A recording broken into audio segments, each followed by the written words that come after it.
হাসান, হ্যাঁ মা বলো। বাবা 2 দিন পরে ঈদ। আমার শরীরটা বেশি ভালো না। তুই যদি একটু ঈদের দিনে আমার লোকে দেখা করতি।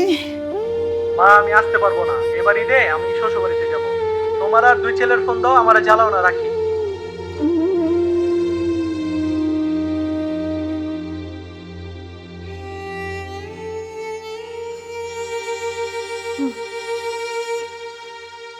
মেডিসিনের একটা ফোন দেই।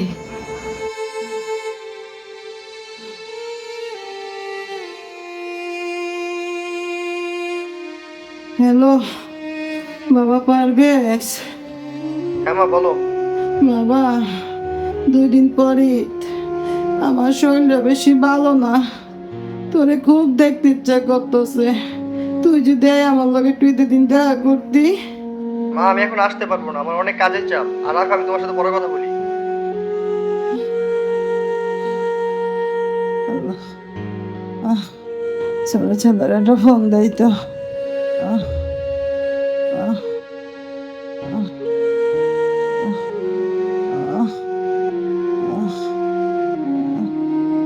হ্যাঁ মা বলো। বাবা শাকিল, 2 দিন পর ঈদ বাবা। আমার শরীরটা বেশি ভালো না। তুই যদি আমার লগে একটু দেখা করতি। তোরে না খুব দেখতে ইচ্ছা করতেছে। না আমি যাইতে পারবো না, আমার এখানে অনেক কাজ আছে। তোমার ওই 2 ছেলে আছে, 2 ছেলেরে ফোন দাও। ফোন দিয়ে তাদেরকে যাইতে বলো। অগরে তো ফোন দিছি বাবা, ওরা কে আইতে পারবো না। তুই একটু আয় না। না মা আমিও যাইতে পারবো না, তুমি এত জ্বালাইও না তো। আমি এখন রাখি।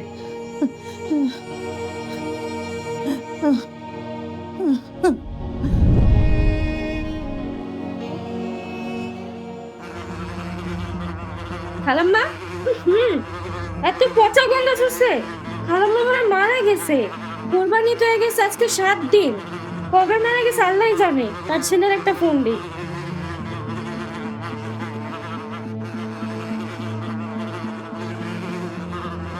হ্যালো হাসান ভাই, আপনার আম্মা মারা গেছে। আজকে কোরবানির 7 দিন হয়ে গেছে। খালাম্মা কবে মারা গেছে আল্লাহই জানে। আপনারা তাড়াতাড়ি আসেন। আচ্ছা ঠিক আছে। এরা কখনোই আল্লাহই জানে। যাই আশেপাশের লোকজন ডাক দিই।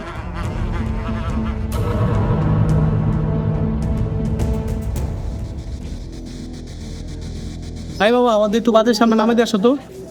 না মামা, আপনাদেরকে আমার রিস্কা নিবো না মামা। চলো ভাই, আমরা রিস্কা দেখি। চল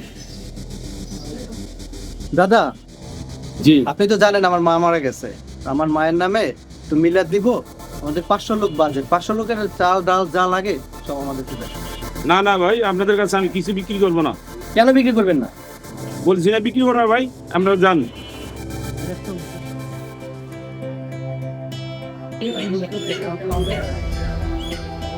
কাকা একটু এদিকে আসেন তো। জি বলেন। কাকা আপনি তো জানেন আমাদের মা মারা গেছে। হ্যাঁ জানি, এটা তো সবার মোবাইলেও ভাইরাল। আমার মার নামে মিলাদ পড়াবো আর কিছু গরিব লোকদের খাওয়াবো। 200 কেজি দেশি মুরগি লাগবে। না বাবা, আমি আপনাদের কাছে মুরগি বেচবো না, আপনারা অন্য দোকানে দেখেন। কিন্তু কাকা, এই এলাকায় তো আপনি ছাড়া কোনো ভালো মুরগির দোকান নাই। এখন আমাদের 200 কেজি মুরগি দেন। সেটা আমার দেখার বিষয় না, আমি আপনাদের কাছে মুরগি বেচবো না, আপনারা আমার দোকানের সামনে দিয়ে যান। কাকা, আপনি তো মুরগি রাখছেন বেচার জন্যই, তো আমাদের কাছে বিক্রি করলে সমস্যা কি? হ্যাঁ আমি মুরগি বেচার জন্য রাখছি, কিন্তু আপনাদের কাছে বেচবো না, আমি কৈফিয়ত দিতে বাধ্য না। ভাইয়া চলো, দেশে কি দোকান অভাব পড়ছে নাকি? লাগলে 500 কেজি গরুর মাংস কিনি। চলো চলো চলো চলো।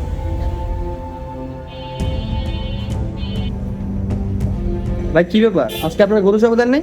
আজকে রবিবার, আজকে গরু জমা দেন, আগামীকালকে জমা দেওয়া হবে। ভাই আপনারা তো জানেন যে আমার মা মারা গেছে। হ্যাঁ জানি, আপনারা তো ফেসবুকে ভাইরাল। মায়ের নামে মিলাদ পড়াবো, কালকে আমাদের ভালো দেখে 200 কেজি গরুর গোশত দিন। না, আপনাদের কাছে আমরা গরু বিক্রি করবো।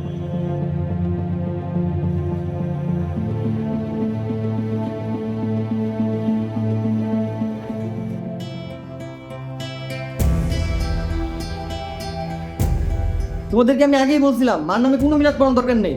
অবস্থাটা কি দেখছো? কোনো দোকানদার আমাদের কাছে কিছু বিক্রি করতে চায় না, এমনকি রিস্কারও আমাদেরকে রিস্কা নিতে চায় না। আমিও তো চাই নাই, কিন্তু আমরা এক একজন এত বড় অফিসার যদি মিলাদ না দেয় মার নামে, তাহলে সমাজে কেমন দেখা যায়? আমরা এক একজন সরকারি কত বড় অফিসার, আমাদের ক্ষমতা সম্পর্কে ওরা কি জানে? চলো এখন আমাদের ক্ষমতা দেখাতে হবে আর জানতে হবে ওরা কেন আমাদের কাছে বিক্রি করবে না। হ্যাঁ চলো ভাইয়া, এখন আমাদের ক্ষমতাই দেখানো লাগবে। ওঠো। কাকা এদিকে আসুন তো। জি বাবা, এদিকে আসেন। আরে আপনারা এটা কি করতেছেন? আসেন এদিকে আসেন। আরে কি করতেছেন আপনারা? আরে আপনারা আমার সাথে এরকম ব্যবহার করতেছেন কেন? এরকম ব্যবহার করতেছি কেন? আমরা সমাজে কোন দিক দিয়ে ছোট? আমার বড় ভাই পুলিশ অফিসার, আমি সচিব, আমার ছোট ভাই প্রফেসর। আমাদের কাছে কেউ কোনো কিছু বিক্রি করতেছে না, কারণটা কি? সমস্যা কোথায় আপনাদের? আপনাদের কাছে এই সমাজের কেউ কোনো কিছু বিক্রি করবে না, এমনকি রিক্সাওয়ালা পর্যন্ত আপনাদের রিক্সায় নিবে না। আপনারা সচিব হতে পারেন, পুলিশ অফিসার হতে পারেন, প্রফেসর হতে পারেন, আপনারা সুশিক্ষায় শিক্ষিত না, আপনারা শিক্ষিত নামে কলঙ্ক। আপনাদের মতন উপযুক্ত 3টা ছেলে থাকা সত্ত্বেও আপনাদের মা এই ঈদের সময় মহিলা 7 দিন বিছানে বইরে রয়েছে। আপনারা একটা সন্তান মায়ের খোঁজ নেন নাই। আপনারা কেমন শিক্ষিত সন্তান? আমার মনে হয় আপনারা তো কুলাঙ্গার সন্তান। এই দেশের আইন আপনাদের কি বিচার করে সেটা জানি না। এই সমাজের আমরা সবাই আপনাদের বিচার করব। আপনাদেরকে আমরা সমাজ থেকে বয়কট করলাম। আপনাদের কাছে আমরা কোনো কিছু বিক্রি করব না।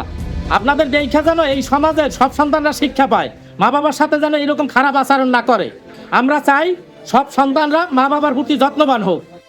যান, আপনারা এই বাজার থেকে বাইরে যান, কেউ আপনাদের কাছে কিছু বিক্রি করবে না। যান।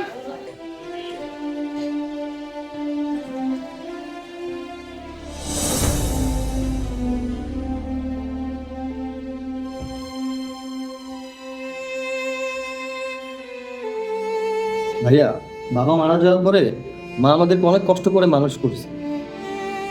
এটা তো সত্যি, আমরা বড় হওয়ার পরে মার কোনো খোঁজখবর রাখি নাই, মার প্রতি অনেক অবিচার করছি।